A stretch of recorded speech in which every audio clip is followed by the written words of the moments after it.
So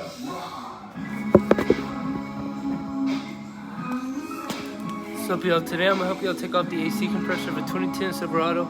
This one is the 5.3 liter V8. First thing you want to do is actually go to a shop anywhere and have them discharge the AC. If you don't do that, it's gonna kind of explode. But if you don't have that option, be careful.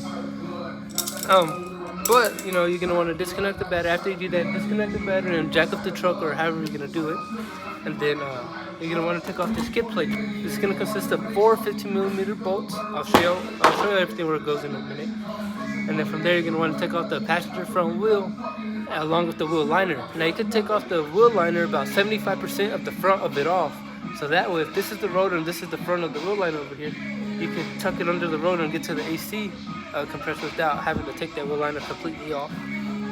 The wheel liner is going to have one 2mm bolt and a whole bunch of 7mm bolts along with these push pins. If you're new to this, these are probably going to break. If they do, no problem, just go to all the parts store, or the best place to get them is Amazon. You can get a whole bunch of them for cheap. Also, the compressor is going to have a belt on it that connects to this pulley, and it's going to go to the harmonic balancer behind the actual pulley belt. These are one-time use, so if you're doing this, go ahead and cut the old one off. This is the code for this one. So cut it off, and we'll get to that later. I'll probably make another video on how to put this on, a separate video, so there's that.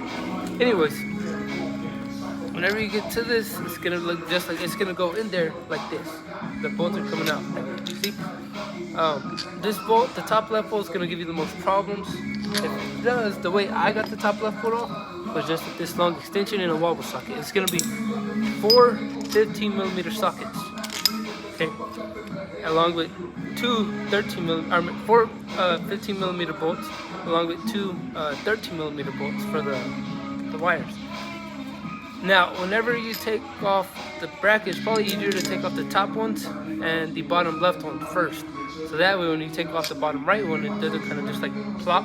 But you won't do that anyways because it's bolted on up here anyways. But this one is the easiest to take off, which is why I tell you I'll save that one for last.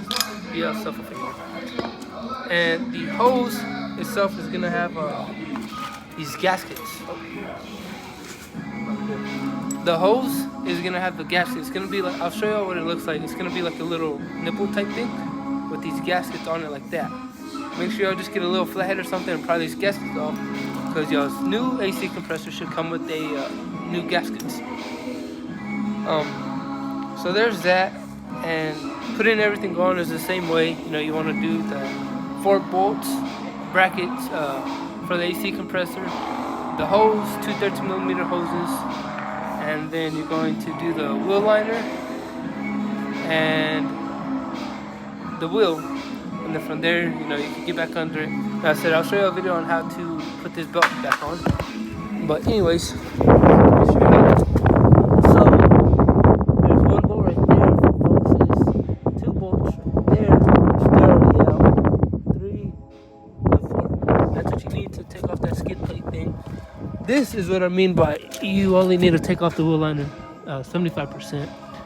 And back there's the top right bolt. There's the top left bolt, which is right there.